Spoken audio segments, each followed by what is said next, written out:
Oui, nous votons tous pour l'adoption d'une nouvelle loi portant administration du travail d'intérêt général. Ainsi en ont décidé les 68 députés à cette plénière. Ils donnent quitus au gouvernement pour l'appliquer dans les tribunaux. Désormais, toute personne ayant été condamnée pour infraction avec un préjudice financier inférieur ou égal à 5 millions de francs CFA peut exécuter un travail d'intérêt général. Il en est de même si la victime est incapable de travailler que 21 jours pour des problèmes de santé ou de blessures occasionnés par le prévenu par exemple. Et cette peine peut être exécutée en faisant des travaux avicoles, agricoles ou industriels avec l'idée de désengorger au maximum les prisons burkinabais qui accueillent plus de 8000 détenus à ce jour. 2 jeunes à Bobo qui sont allés chercher du travail, qui n'ont pas eu au retour, ils ont récupéré le sac à Médine Dam. Le procureur a requis 5 ans ferme. Le tribunal les a condamnés à 12 mois ferme. Dans le sac, il y avait 35 000 francs.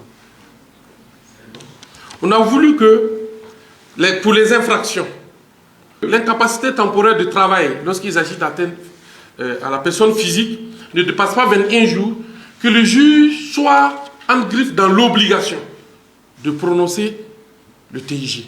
Bakoro, Bagrépol, Vallée du Sourou et dans bien d'autres établissements publics, voici des endroits qui vont accueillir soigneusement des éventuels condamnés. Plutôt qu'être une sanction punitive, Rodrigue Bayala met en avant l'insertion socio-professionnelle de ces individus, mais encore avec des conditions.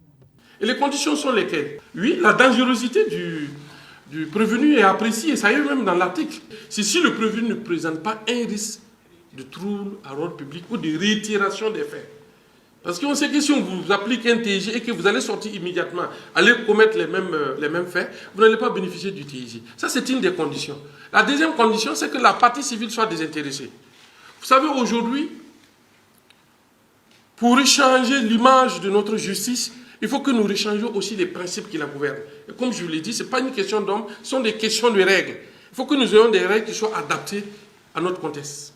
Ainsi, le Burkina Faso rejoint des pays comme les États-Unis, la Suisse ou le Zimbabwe en Afrique qui appliquent la loi du TIG.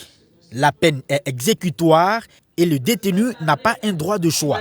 Tout cela accompagne aussi l'initiative présidentielle pour l'autosuffisance alimentaire. C'est une peine, donc elle a un caractère expiatoire, de sorte que cette liberté du choix-là n'existe pas. Mais il sera néanmoins tenu compte de la condition humaine de la personne qui est condamnée.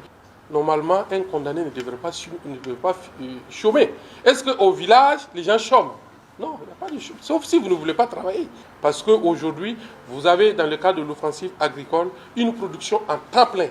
Donc il n'y a pas de saison morte et il n'y aura pas de raison pour un condamné de chômer.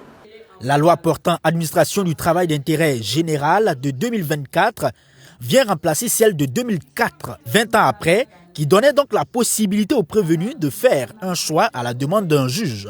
Le ministère de la Justice rappelle également qu'avec cette disposition légale, l'administration pénitentiaire ne sera plus obligée d'attendre un budget venant de l'État pour obtenir des vivres et prendre en charge ces derniers. Ils consommeront ce qu'ils auront produit en abondance.